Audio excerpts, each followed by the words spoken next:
आज हम बात करेंगे एक ऐसी किताब की जो आपकी सोच को हिलाकर रख देगी। इकिगाई बाय हेक्टर गार्सिया, एक जापानी राज जो लंबी, खुशहाल और सुकून भरी जिंदगी जीने का रास्ता बताता है।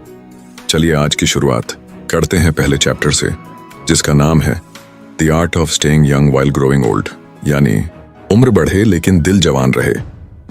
सोचिए, जापान के एक छोटे से गांव ओगिमी में लोग 100 साल से ऊपर की उम्र तक जिंदा रहते हैं, और वो भी बिना थके, बिना बोर हुए और बिना रिटायर हुए। चैप्टर 1 में हेक्टर गार्सिया हमें यही समझाते हैं कि ये लोग अपनी इकिगाई ढूंढ चुके हैं।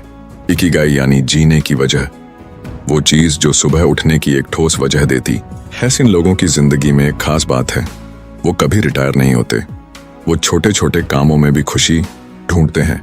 बागवानी करना, दोस्तों के साथ हंसना, दूसरों की मदद करना। चैप्टर 1 हमें यह सिखाता है कि अगर आप अपने दिन की शुरुआत एक उद्देश्य के साथ करते हैं तो आपकी जिंदगी सिर्फ लंबी ही नहीं होती, बल्कि अंदर से भी जिंदा महसूस होती है। यह चैप्टर एक बहुत ही प्यारा सवाल पूछता है, क्या आपने अपनी इकिगाई खोज ली है? अगर नहीं तो शायद अब समय आ गया है। तो आइए अब बात करते हैं बुढ़ापे को हराने वाले राजों की, जो हेक्टर गार्सिया ने ओगिमी गांव में देखे। चैप्टर 2 कहता है कि बुढ़ापा सिर्फ शरीर में आता है, दिल और दिमाग में नहीं, और जापानी लोग इस बात को पूरी तरह मानते हैं। उनकी दिनचर्या में कुछ छोटी छोटी आदतें होती हैं, जैसे ग्रीन टी पीना, हल्का खाना खाना, चलते रहना, और सबसे बड़ी बात, दोस्तों के साथ जुड़कर रहना।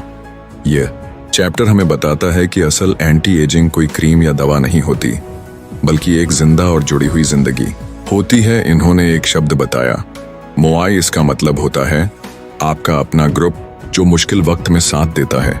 इसी दोस्ती और साथ की वजह से ये लोग कभी अकेले नहीं पड़ते और अंदर से खुश रहते हैं। और याद रखिए, जब आप तनाव कम करते हो, हंसी बढ़ाते हो, तो आपकी उम्र भी धीरे धीरे बढ़ती है, बिना थकावट के।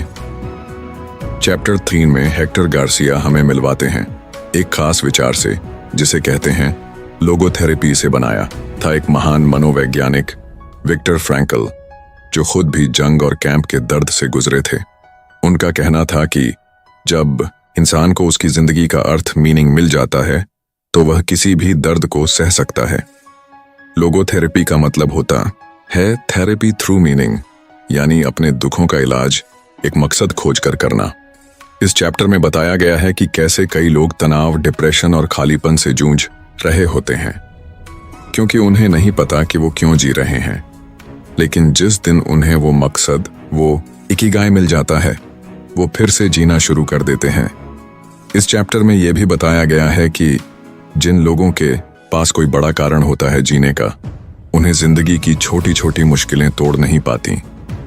चैप्टर 4 हमें बताता है कि फ्लो एक ऐसी स्थिति होती है जहां हम किसी काम में इतने घुल मिल जाते हैं कि समय, चिंता और बाहरी दुनिया सब गायब हो जाती है। आपने कभी नोटिस किया है, जब आप कोई पेंटिंग बना रहे होते हो या लिख रहे होते हो या अपने किसी पैशन में खोए होते हो, तो घंटों बीत जाते हैं और आपको पता भी नहीं चलता। बस वही है फ्लो, जहां आप और आपका काम एक हो जाते हैं। इस चैप्टर में बताया गया है कि जापानी लोग किसी भी छोटे काम को भी पूरे मन से करते हैं, चाहे वो खाना बनाना हो, बर्तन धोना हो या किसी फूल को संवारना हो। फ्लो में जीने के लिए जरूरी है ऐसा काम चुनो जिसमें चैलेंज और स्किल दोनों हो। डिस्ट्रैक्शंस हटाओ, यानी फोन, नोटिफिकेशन, सोशल मीडिया से थोड़ा ब्रेक। हर बार एक ही काम करो। मल्टीटास्किंग फ्लो का दुश्मन है। फ्लो का असली मजा यह है कि जब आप किसी चीज में पूरी तरह डूब जाते हो, तो वो काम सिर्फ काम नहीं रहता, वो बन जाता है आनंद। चैप्टर 5 में हेक्टर गार्सिया और फ्रांसिस्क मिरालेस मिलते हैं ओगिमी गांव के कुछ सबसे बुजुर्ग और खुशमिजाज लोगों से, और ये लोग एकदम जादू जैसे होते हैं। कोई 102 की उम्र में भी बागवानी कर रहा है, तो कोई 105 की उम्र में अब भी अपनी मोरिंगा चाय खुद बना रहा है। अब सवाल ये है, इनकी लंबी उम्र का राज क्या है? तो जवाब बहुत सिंपल और दिल को छू लेने वाला है। इकिगाई, एक मकसद। ये लोग हर सुबह जानते हैं कि उन्हें क्यों उठना है। हारा हची बू, ये जापानी नियम है पेट सिर्फ 80% तक भरना। मोआई, दोस्ती और साथ। ये लोग अकेले नहीं जीते, उनका एक ग्रुप होता है जो हमेशा उनके साथ होता है। स्ट्रेस फ्री जीवन, कम चिंता, ज्यादा सुकून, माइंड को एक्टिव रखना। ये लोग सुडोकू खेलते हैं, बातें करते हैं, यादें शेयर करते हैं, जिससे दिमाग चलता रहता है।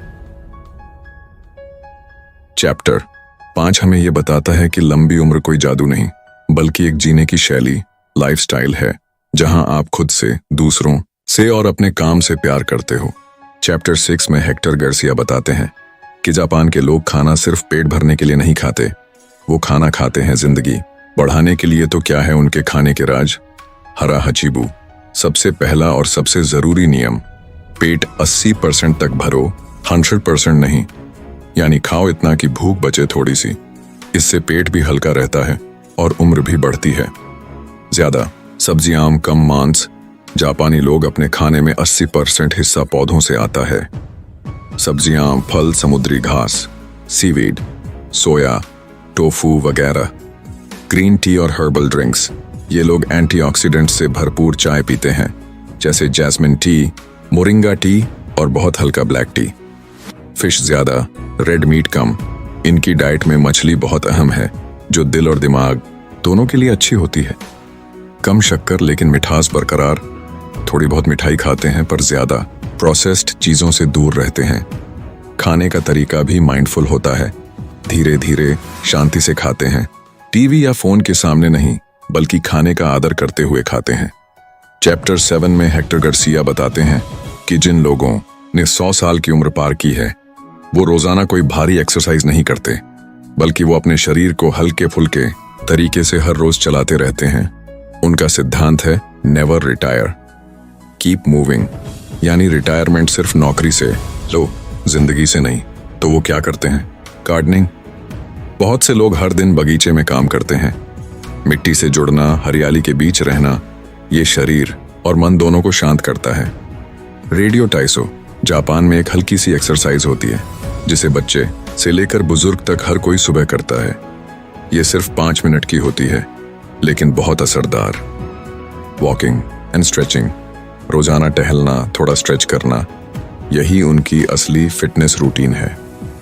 चोर्स विद लव, वो घर के काम जैसे झाड़ू पोंछा, खाना बनाना, सब्जी लाना, सब खुद करते हैं। यही उनकी डेली मूवमेंट है। डांस, टाइची, मार्शल आर्ट्स, हल्की फुल्की डांस या स्लो मार्शल आर्ट्स भी इनकी लाइफ का हिस्सा हैं, जैसे टाइची, एक तरह की शांत और ग्रेसफुल एक्सरसाइज। चैप्टर 8, टूटी चीजें भी खूबसूरत होती हैं। इस चैप्टर में हेक्टर गार्सिया 2 बेहतरीन जापानी विचारों को सामने लाते हैं। रेजिलियंस, यानी टूटने के बाद फिर से खड़े होने की ताकत। रेजिलियंस का मतलब है जिंदगी में चाहे जितनी मुसीबत आए, हम हार मानने की बजाय हर बार खुद को फिर से खड़ा करें।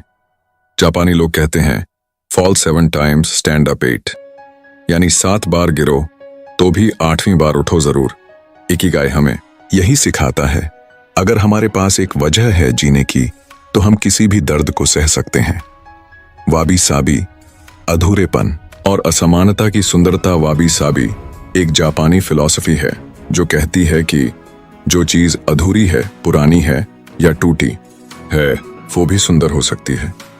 जैसे पुराना मिट्टी का प्याला जिसमें दरारें हैं, लेकिन उन दरारों में सोने का रंग भर दिया गया हो। इसे कहते हैं किंसुगी, यानी टूटी चीज को सजाकर और खूबसूरत बना देना। ये हमें याद दिलाता है कि हमारी कमजोरियां हमारी कहानियां बनती हैं, हमारा अधूरापन ही हमें इंसान बनाता है। चैप्टर 9, इकिगाई को जीने का तरीका। इस चैप्टर में हेक्टर गार्सिया बताते हैं कि इकिगाई को अपनाने के लिए आपको किसी पहाड़ पर जाकर योगी बनने की जरूरत नहीं, बल्कि बस थोड़ी सी रोज की कंसिस्टेंसी चाहिए। तो यहाँ है इकिगाई लाइफस्टाइल की कुछ जरूरी बातें। 1, इकिगाई डाइट, हल्का, पौष्टिक और संतुलित खाना। 80% रूल। हरा हाचीबू, पेट पूरी तरह मत भरो, 80% पे रुक जाओ। सीजनल फूड, मौसम के अनुसार खाना खाओ, ताजा, स्थानीय, लोकल और minimally processed. Fish and veggies, ज्यादा मछली, सब्जियां और सोया प्रोडक्ट्स। शुगर कम, स्वाद ज्यादा, मिठास जरूरी है, लेकिन जरूरी नहीं वो रिफाइंड हो। 2.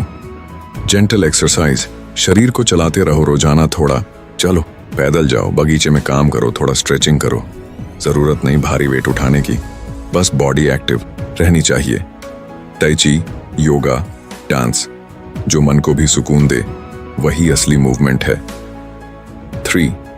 मेंटल हैबिट्स, दिमाग को भी खिलाओ, फ्लो में रहो, जो भी करो ध्यान से करो, चाहे वो सफाई हो या लिखाई।